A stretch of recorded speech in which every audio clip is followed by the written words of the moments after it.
Alhamdulillah, muslimin muslimat, hadirin hadirat yang saya hormati, malam ini insyaAllah kita akan sambung membaca, memahami dan mengambil manfaat dari isi kitab Kekeliruan Umat. Inilah jawabannya, susunan Al-Fadhil Ustaz Mahathir bin Haji Jul Hafizahullah wa nafa'ana bihi wa bi'ulumihi fid darain, amin.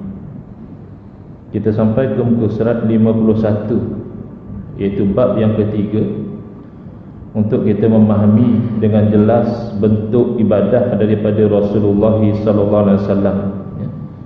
Jadi memang sesuai dengan tajuk kitab ini, iaitu Kekeliruan Umat, memang dimasukkan di dalam bab-bab dan bahagian-bahagian buku ini isu-isu, tajuk-tajuk yang ada kalanya menjadi punca kekeliruan di dalam fikiran masyarakat Islam, dan ini adalah salah satunya, iaitu bentuk ibadah daripada Rasulullah sallallahu alaihi wasallam.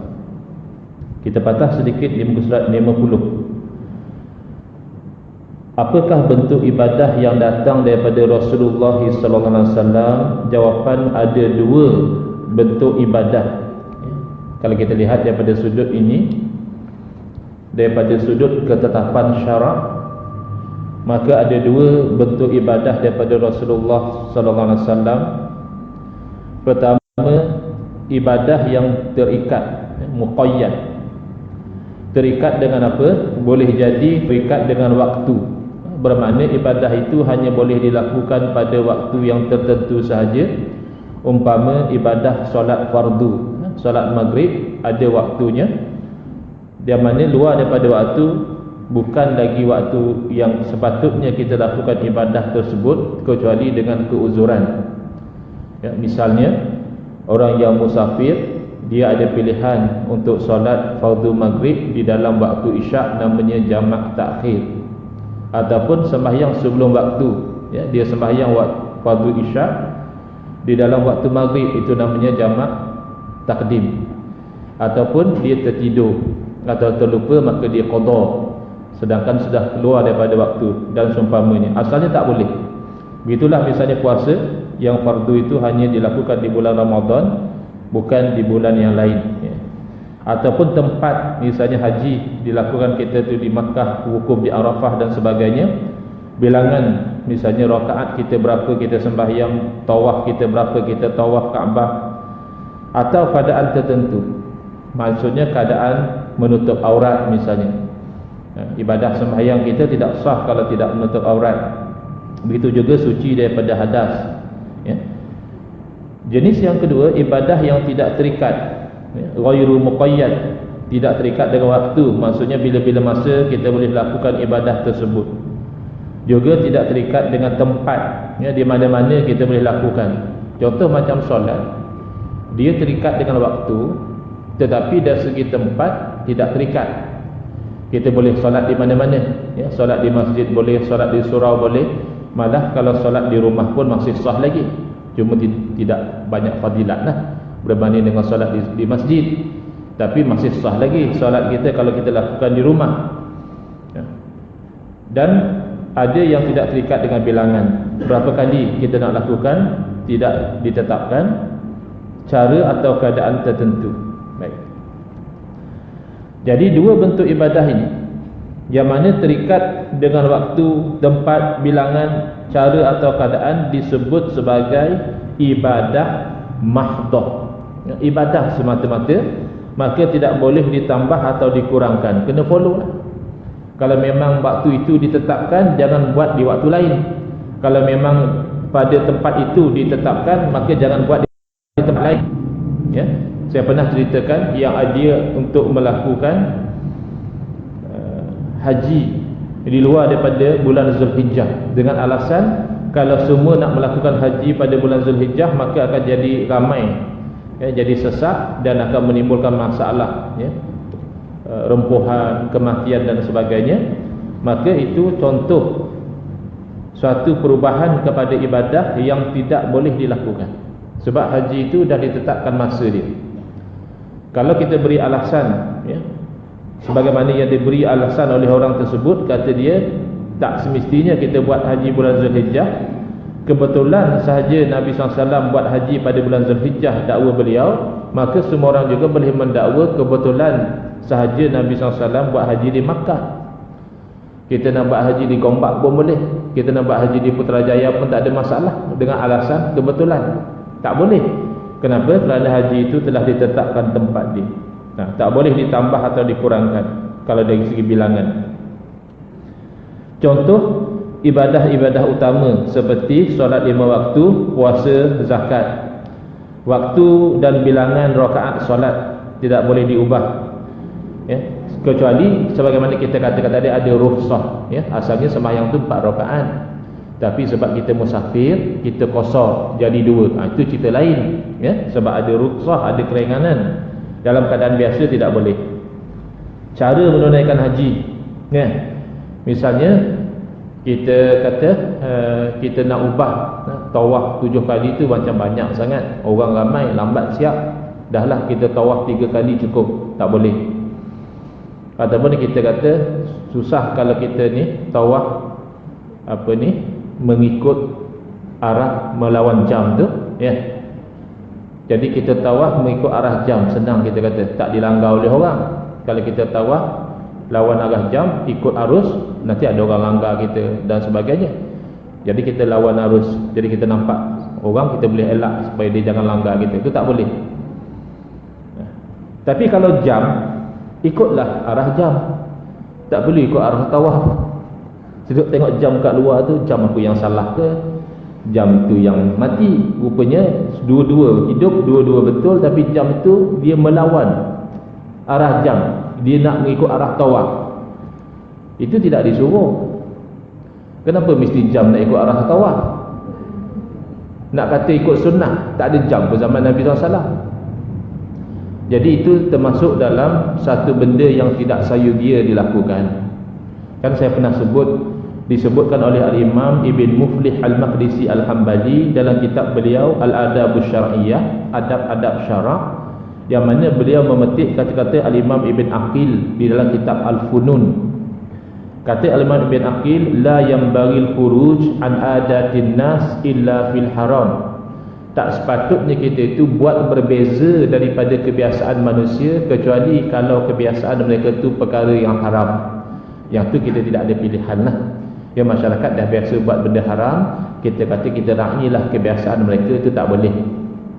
Tapi kalau benda itu tidak haram, maka tidak elok kalau kita tidak ra'ikan jadi kecoh. Termasuklah jam tu. Orang dah biasa jam berpusing arah melawan arah tawaf, kita konon nak ikut arah tawaf, itu menyusahkan. Dan jam dengan arah sekarang ni tidak haram. Bila sudah jadi kebiasaan, maka dira'ikan. Tapi ustaz yang jual jam tu kata ada fadilat kalau ikut arah jam, kalau ikut arah tawaf. Memang ada fadilat, kelebihannya. Apa kelebihan? Laku jam yang dia jual, itulah kelebihannya. Ya, kalau tak, kita maintain sajalah jam sedia ada.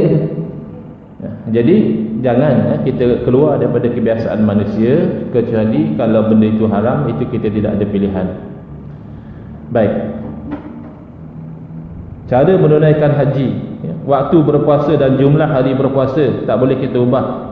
Ya, tahun tu rasa penat, buat 15 hari saja puasa, tak boleh.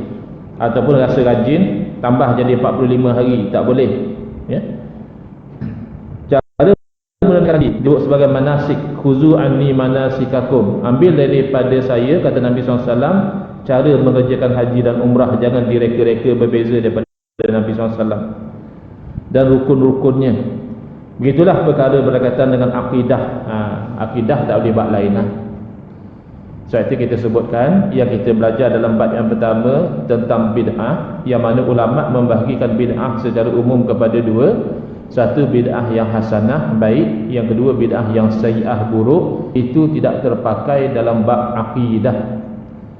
Kalau bab akidah, semua bid'ah buruk belaka. Sebab bid'ah maknanya benda baru. Akidah itu keyakinan.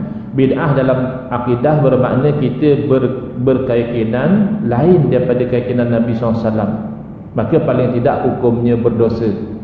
Ya, bid'ah dalam akidah paling tidak pelakunya menjadi fasik, pelaku dosa. Lebih serius, setengah bid'ah dalam akidah membawa kepada kufur, pelakunya menjadi murtad wal-i'azubillah. Baik, sekarang kita sambung. Tadi ulangan saja. Perhatian, sebelum tu yang sebelah kanan daripada kotak yang itu yang mahdah, yang terikat. Ada jenis yang kedua yang tidak terikat dengan waktu, tidak terikat dengan tempat, tidak terikat dengan bilangan, cara atau keadaan tertentu. Misalnya melibatkan suruhan, galakan, pesanan daripada Nabi SAW supaya berbuat baik. Ya. Jadi berbuat baik itu luas, ya, tidak ditetapkan. Sesuatu yang boleh menyenangkan manusia dengan cara yang tidak diharamkan, maka itu termasuk dalam berbuat baik. Dan malah kadang-kadang boleh jadi isu yang dipertikaikan. Saya pernah hadir satu macam daurah ataupun kuliah seorang ulama daripada Yaman. Isu kita buat bonggol di jalan, kita panggil HAM, speed breaker, supaya orang bila nampak bonggol dia slow down.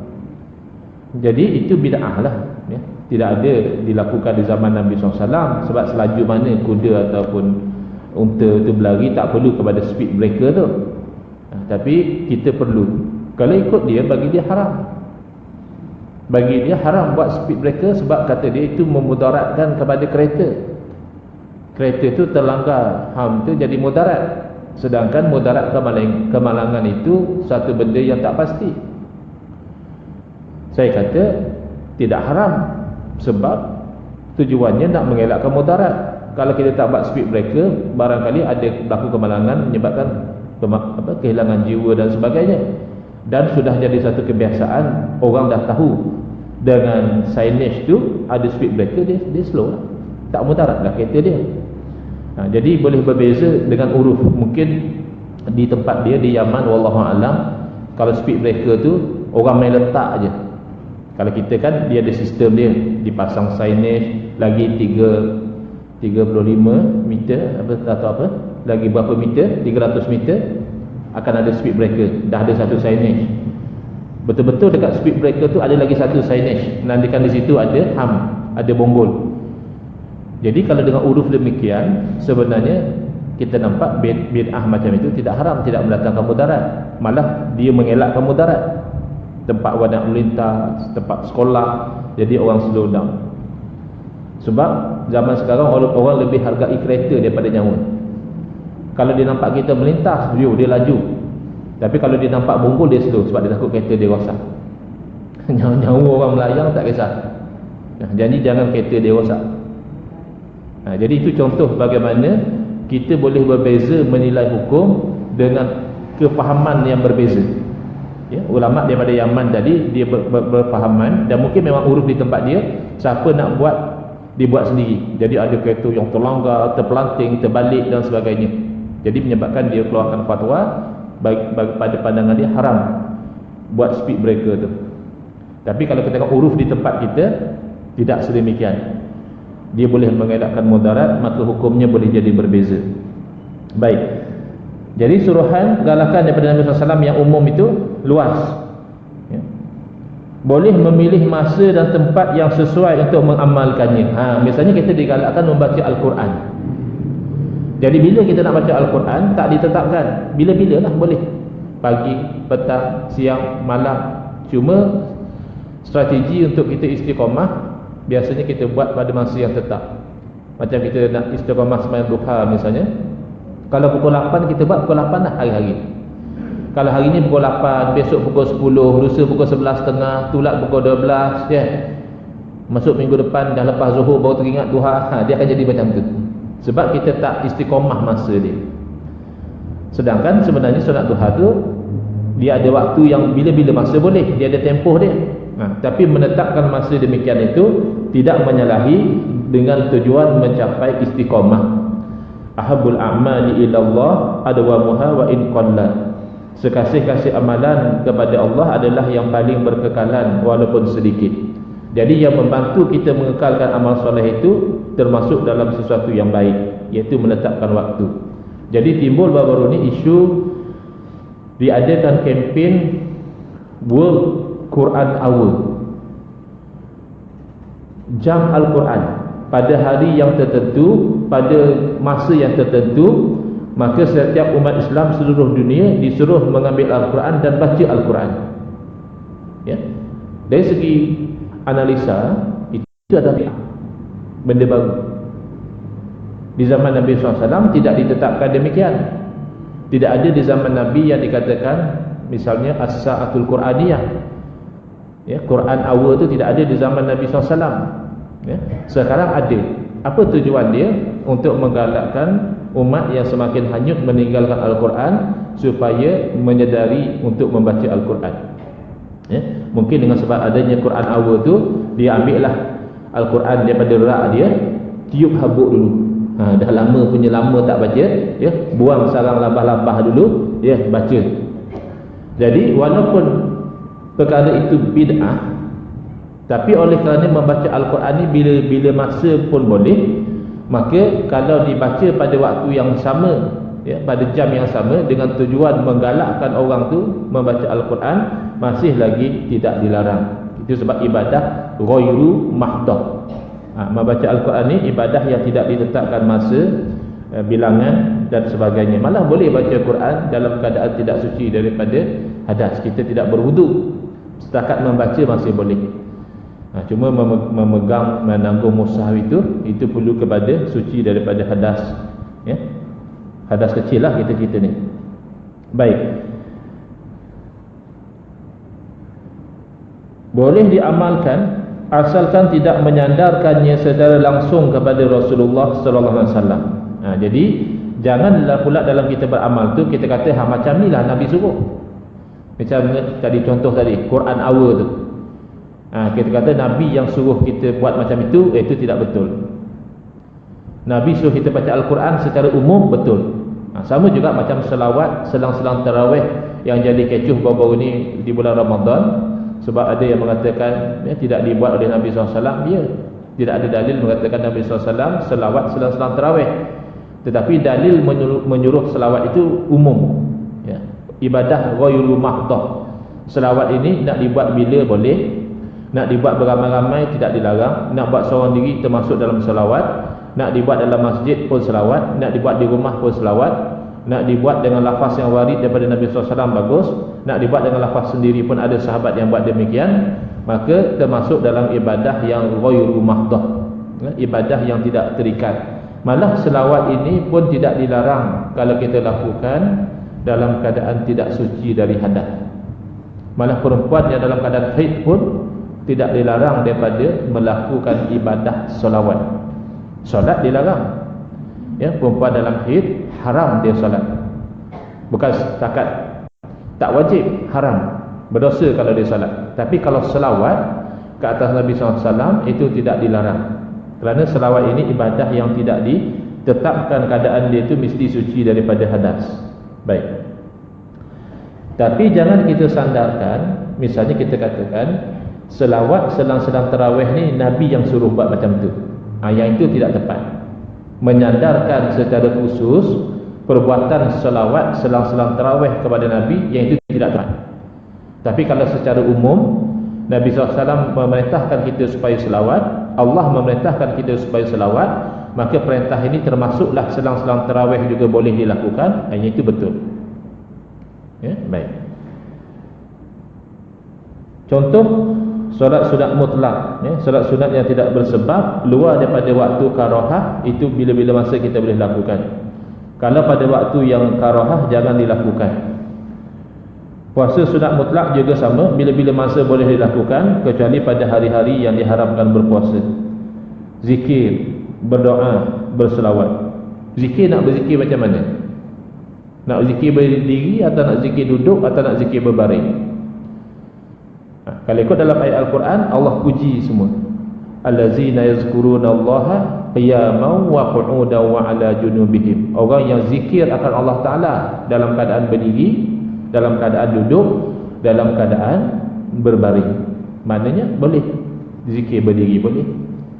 Ya, kadang-kadang kita beratur tunggu giliran, ya, dekat pejabat mana, berdiri daripada kosong, lebih baik kita berzikir. Ya, subhanallah, subhanallah, astagfirullah, la ilaha illallah. Boleh? Sebab itu ibadah yang tidak ditetapkan.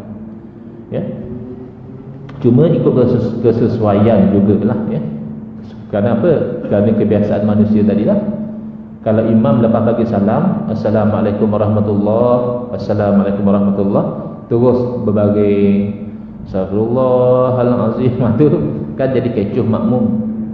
Kan seminggu tak habis lagi mengumpat. Pakai imam kita. Buang tabiat kamu ya. Ada kelepas mayang bagi. Jadi tak sesuai. Bukan kata haram. Jadi menimbulkan fitnah macam itu dielakkan. Walaupun asalnya berzikir sambil baring itu pun termasuk dalam apa yang dipuji oleh Allah Subhanahu Wa Taala. Begitulah berdoa. Berdoa boleh dengan lafaz yang warid daripada Nabi SAW, berdoa dengan ayat-ayat Al-Quran, berdoa dengan lafaz hadis Nabi SAW, atau berdoa dengan lafaz kita sendiri juga tidak dilarang. Asalkan jangan berdoa benda yang dilarang. Berdoa supaya umat Islam jadi hancur, umat Islam jadi buruk, itu dilarang, tak boleh.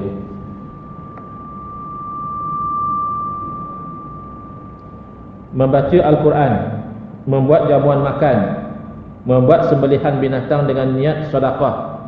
Ada orang bila dia dapat gaji, dia sembelih binatang jamu kawan-kawan, boleh. Tak ada masalah. Sebab itu termasuk dalam ibadah yang umum. Dan dia niat takarrub, menghampirkan diri kepada Allah dengan melakukan sembelihan tadi itu pada bila-bila masa boleh. Tapi kalau untuk kurban, itu ada hari dia. Ibadah kurban tak boleh bila-bila masa, ya. Dia ada hari-hari yang dibolehkan kita tu melakukan kurban. Jadi perhatian, membiasakan diri dengan solat sunat, berdoa, berzikir, solat dengan bilangan tertentu, ya. Misalnya antara maghrib kita biasakan diri kita solat sunat 2 rakaat, 2 rakaat, 2 rakaat, 6 rakaat, ya, kita biasakan begitu, ataupun 8.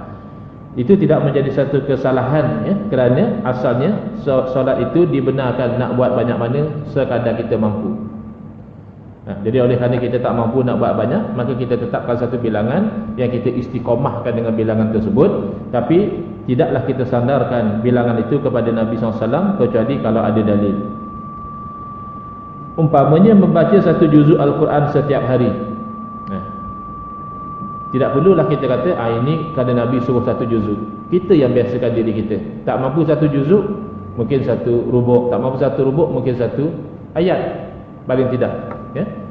Masing-masing ikut kemampuan. Ada yang zaman dahulu yang khatam Al-Quran sekali sehari, pun tidak menjadi kesalahan kerana itu sesuai dengan kemampuan dia. Membaca selawat 10,000 kali sehari, bagus. Sebab sahabat Nabi yang nak berselawat, Nabi kata kalau lebih banyak lebih baik. Kalau lebih banyak lebih baik.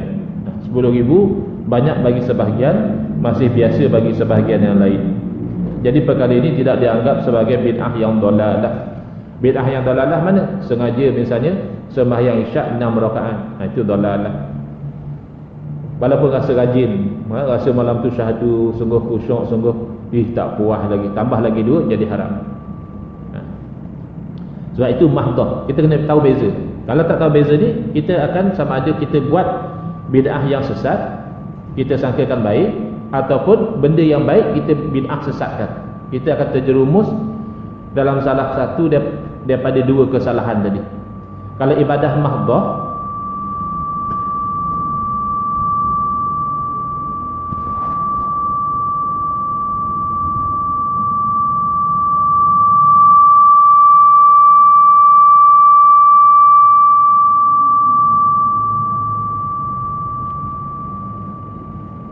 jauh ke 2 jengkal. Kalau ibadah mahdah yang itu tidak boleh ubah. Kalau ghairu mahdah ada keluasan, ya, ada kelonggaran.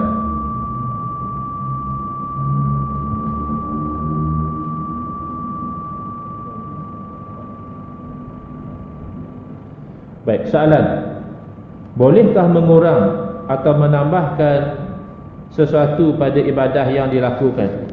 Ya. Soalan dia, kita kurangkan atau kita tambah, boleh atau tak boleh? Jawapan hendaklah dilihat dalam beberapa segi. Bukan jawapannya 1 answer fits all bukan. Dia kena tengok dalam keadaan macam mana boleh, dalam keadaan macam mana tak boleh. Kalau pengurangan, hukumnya adalah haram jika sekiranya telah ditetapkan oleh syarak. Kita kurangkan tidak boleh.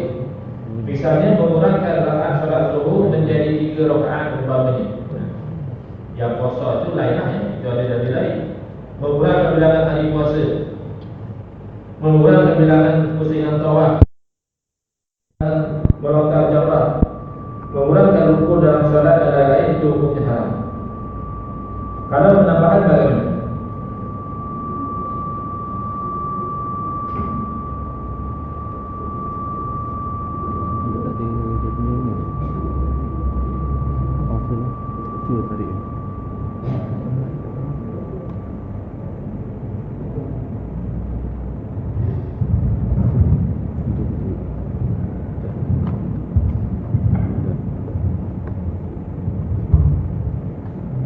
Kalau penambahan, dia dibagi kepada dua. Tadi kalau pengurangan, hukumnya haram. Bila memang syarat dah tetap begitu, kita pergi kurangkan tanpa ada keuzuran. Kecuali kalau kita kata solat tadi oleh kerana atas dasar musafir dikosongkan, itu kita lain. Tetapi kalau penambahan, kita kena bagi dua. Suatu penambahan dalam ibadah, dan jenis yang kedua, penambahan ke atas ibadah. Satu, penambahan dalam ibadah itu sendiri. Yang kedua, penambahan ke atas ibadah. Kalau penambahan dalam ibadah, itu dilarang sama sekali. Contoh, menambah rukuk dan sujud. Dia sengaja sujud 4 kali misalnya. Kita sujud 2 kali. Dia 1 rakaat 4 kali sujud. Ataupun 1 rakaat tu 2 kali rukuk. Jadilah semacam khusus itu memang kaitan dia begitu. Dah kita bagi laluan kepada. Bismillah, alhamdulillah, wassalatu wassalamu ala rasulillah, amma ba'd. Baik, kita sambung lagi. InsyaAllah kita akan berhenti sebelum pukul 9. Penambahan. Tadi kita jawab, kalau pengurangan, sekiranya ibadah itu telah ditetapkan bilangannya, maka haram dikurangkan tanpa ada satu sebab yang syar'i, ya. Contohnya mengurangkan rakaat zuhur, mengurangkan bilangan hari puasa, mengurangkan bilangan pusingan tawaf, mengurangkan bilangan melontar jamrah, mengurangkan rukun dalam solat, ya. Misalnya nak cepat, kita tak sujud, kita pakai rokok dah cukup, ya. Ataupun tak mau rokok, sujud saja, ya, itu tidak boleh. Itu pengurangan. Tapi penambahan dia pecah kepada dua. Satu, penambahan dalam ibadah, iaitu dilarang sama sekali. Contoh, menambah rokok dan sujud, ataupun menambah 1 rakaat dengan sengaja. Berbeza kalau tak sengaja, ya. Misalnya dia dalam keadaan ragu-ragu, saya ni sebenarnya dah 4 rakaat atau baru 3. Jadi oleh kerana dia ragu-ragu, maka kaedah mengatakan dia kena patah balik pada yang yakin. Bila dia ragu-ragu 3 atau 4, bermakna 3 tu dah yakin, cuma tak pasti 4 ataupun tidak, maka patah balik kepada yang yakin, iaitu 3. Lalu ditambahkan lagi 1, tiba-tiba teringat lepas semayang, yang tambah tadi dah jadi rakaat kelima rupanya, ya. Itu tidak memudaratkan sebab tidak sengaja, bukan dia sengaja nak tambah. Kalau sengaja, hukumnya haram, penambahan di dalam ibadah. Tetapi kalau penambahan itu ke atas ibadah, bermakna sesuatu yang di luar daripada ibadah ditambah, maka dia akan ada 2 jenis, ya. Kalau penambahan di dalam ibadah, itu semuanya dilarang. Penambahan ke atas ibadah, ada yang dilarang sama sekali dan ada yang tidak dilarang. So kita nak kena tahu beza, ya. Penambahan ke atas ibadah yang dilarang, contohnya menambah solat sunat selepas daripada subuh dan asar. Bukan maksudnya selepas subuh dan asar masuk, maksudnya selepas selesai menunaikan solat subuh, kita sengaja tambah 1 solat sunat lepas subuh. Itu di luar pada ibadah, ya. Ibadah solat subuh dah selesai, yang tadi dia tambah dalam ibadah, ya. Solat subuh itu misalnya dia buat sampai jadi 3 rakaat, penambahan dalam ibadah, ya. Ini penambahan ke atas ibadah. Fardu subuh dah selesai, dia buat elok, 2 rakaat setiap rakaat itu satu kali rokok, 2 kali sujud, semua elok. Tapi dia tambah solat sunat lepas daripada solat fardu subuh, maka itu dilarang, kerana waktu itu bukan waktu yang dibenarkan, ya. Begitulah juga selepas daripada menunaikan solat fardu asar, ataupun dia menambah satu lagi solat wajib menjadi 6 waktu. Kita dah ijma' pada ulama kita bahawa solat fardu itu 5 waktu. Dia kata tak, bagi dia solat fardu ada 6. Jadi dia tambah lagi satu waktu, iaitu haram. Tapi kalau dia rajin sembahyang, boleh sembahyang sunat mutlak lah. Ikutlah 2 sampai 10, 20, 30 rakaat pun terpulang. Tapi nak menambah satu waktu yang fardu, hukumnya haram. Itu contoh penambahan ke atas ibadah yang haram. Ada penambahan ke atas ibadah yang tidak dilarang. Contohnya membanyakkan zikir atau doa melebihi daripada yang maksur. Maksur maksudnya yang datang daripada Nabi SAW, ya. Misalnya Nabi SAW ajar kepada kita lepas sembahyang supaya kita itu sebut subhanallah 33, alhamdulillah 33, Allahu akbar 33, ya. Itu dijanjikan diampunkan dosa, walaupun dosa kita itu sebanyak buih di lautan, Allah ampun, ya. Tiba-tiba kita rasa rajin, lepas daripada itu kita duduk, kita masih lagi berzikir subhanallah 100, alhamdulillah 100, Allahu akbar 100 misalnya, iaitu boleh penambahan ke atas ibadah yang tadi dah selesai. Tapi yang lepas sembahyang itu seeloknya kita jangan ubahlah, sebab Nabi SAW janjikan dengan fadilat. Siapa yang sebut 33, 33, 33, ditutupkan dengan penutupnya Allah tu bagi pengampunan dosa. Jadi yang Nabi dah prescribe bilangan tu, kita jangan ubahlah. Sama juga lepas sembahyang maghrib dengan sembahyang subuh, la ilaha illallah wahdahu la syarikalah, lahul mulku wa lahul hamdu, yuhyi wa yumitu wa huwa ala kulli syai'in qadir, kata Nabi SAW 10 kali, ya. Allah akan berikan 10 kebaikan, Allah akan hapuskan 10 kejahatan, Allah akan naikkan 10 darajah, dan Allah akan jadikan perisai daripada syaitan. Iaitu tak usah tambahlah, maintain 10. Jangan kurangkan. Lebih Ustaz, kalau kurangkan taklah berdosa. Tidak jadi dosa. Cuma kita takut tak dapat fadilat, itu saja. Fadilat yang Nabi janjikan tu takut tak dapat. Maksudnya lepas dari itu kita tambah lagi. Yang itu tidak ada masalah. Kita nak subhanallah 1000 kali pun tidak ada larangan. Sebab zikir ini ibadah yang tidak mahdoh. Itu cerita dia. Takut orang kata bid'ah juga. Nabi suruh 33, 33, 33. Kamu ni kenapa berzikir sampai 100, 200 ni? Bid'ah ni. Tidak bid'ah, kerana ia termasuk dalam ibadah ghairu mahdoh, ya. Ataupun berdoa, ya, doa-doa yang sendiri. Lagilah zaman kita ni macam-macam benda yang tak ada zaman Nabi. Misalnya berdoa berjaya dalam peperiksaan tidak ada zaman Nabi. Berdoa minta menang dalam pilihan raya, tidak ada pilihan raya zaman Nabi, ya. Jadi akan ada doa-doa yang kita doakan tidak maksur, tidak datang daripada Nabi SAW, tapi selagi mana tidak bercanggah dengan syariat, tidak dilarang. Tapi berdoa supaya hancurkan orang Islam dalam parti yang satu lagi, itu bercanggah dengan syariat. Allahumma izimhum wasallit alaihim kalban min kilabik, kita maksudkan orang Islam juga, tapi dia parti lain, itu tidak boleh. Walaupun dia parti lain, dia masih saudara seagama dengan kita. Innamal mu'minuna ikhwah. Maka haram kita mendoakan kehancuran kepada dia. Ya, boleh doakan semoga Allah angkatkan, kalau dia zalim, semoga Allah angkatkan kezaliman daripada dia. Macam mana cara Allah angkatkan tu terpulanglah. Mungkin Allah bagi hidayah kepada dia jadi orang baik. Mungkin Allah tidak panjangkan umur dia, diganti dengan orang yang baik. Wallahu a'lam. Tapi jangan didoakan kehancuran kepada sesama Islam.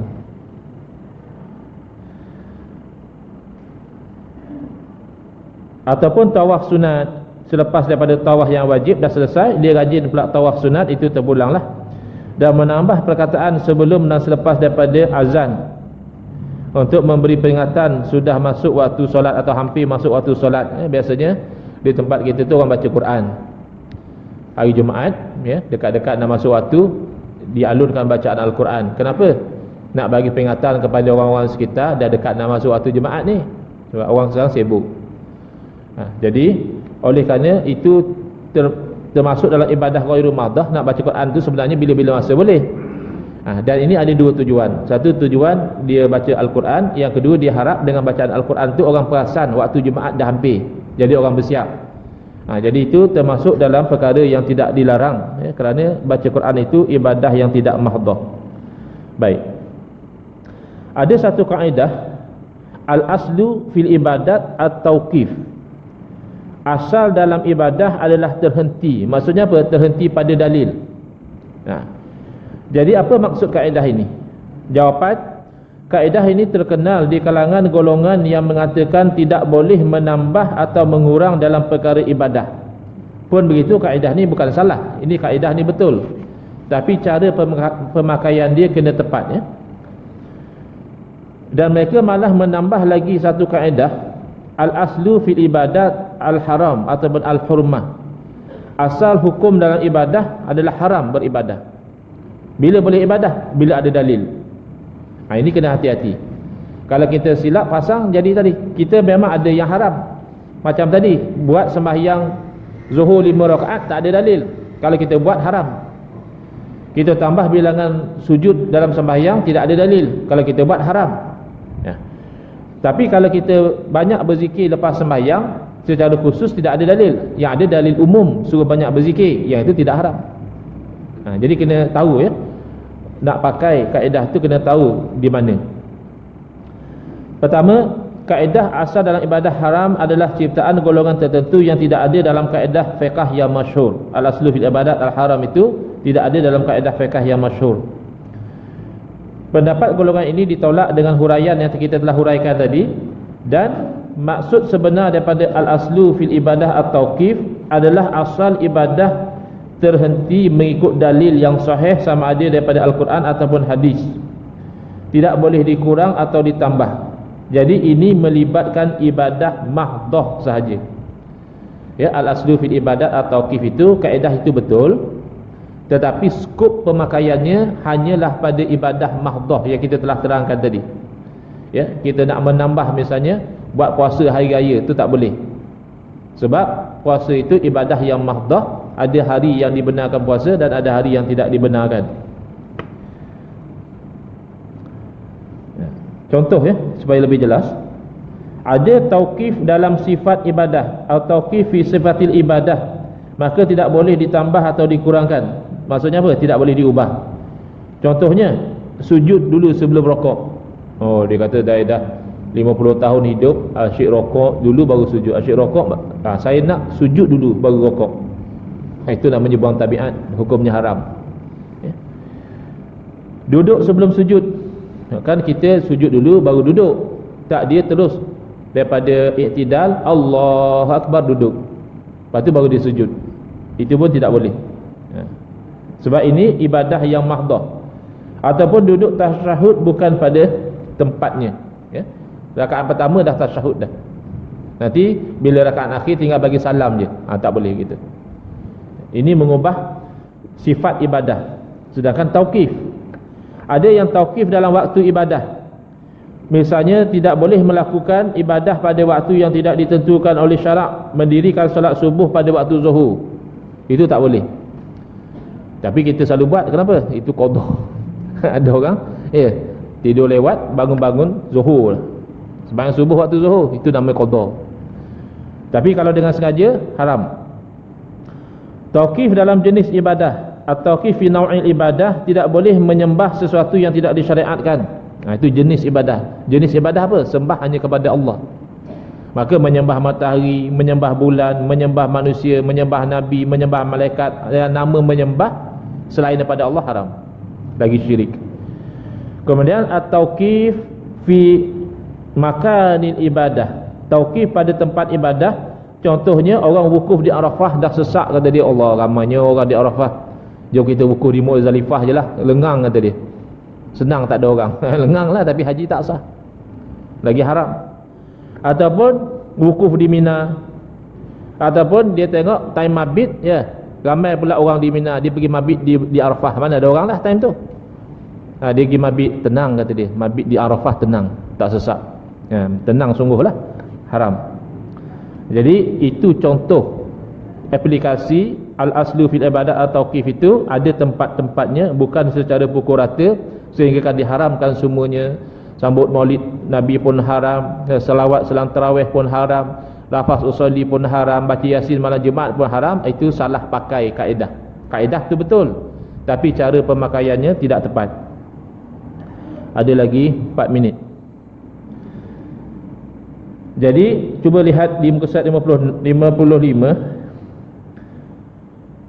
ibadah ghairu mahdah yang tidak ada rukun, syarat atau cara yang tetap, yang dilakukan semata-mata untuk mendapat ridha Allah, ia boleh dilakukan selagi mana tidak bertentangan dengan Al-Quran dan hadis, ya. Maksudnya tidak bertentangan dengan dalil syarak, bukan Quran dan hadis saja, ijma', qiyas dan sebagainya.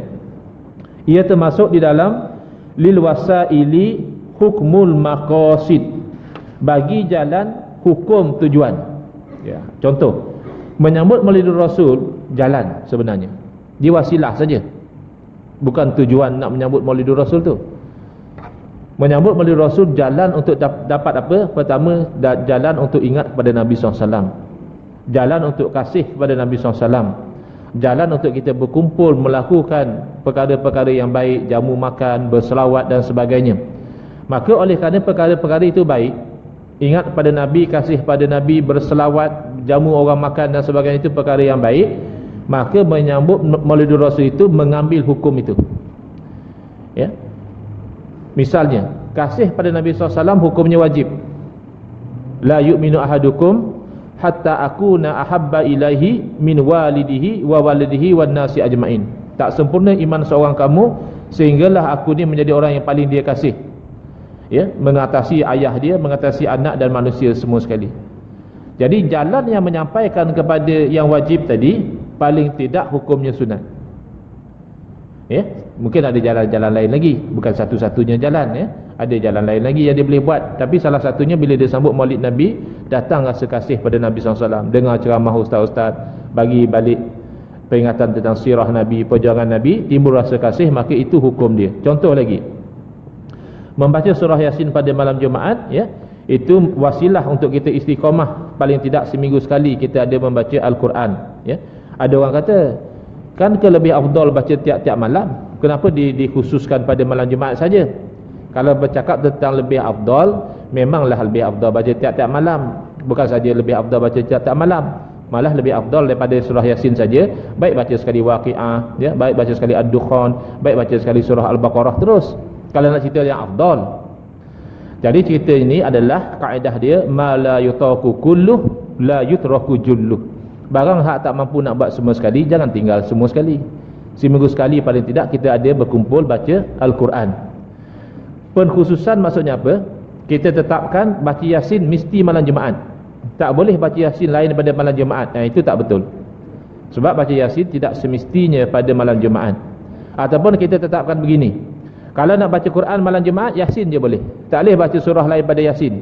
Itu juga perkhususan yang tidak betul.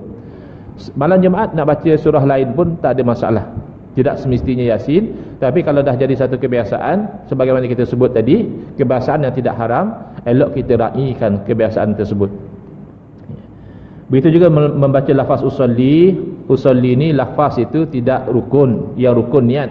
Niat itu tempatnya di hati. Lafaz usolli ni di lisan, ya. Jadi boleh ke Nabi tak buat? Itu kita tak ragu-ragu lah.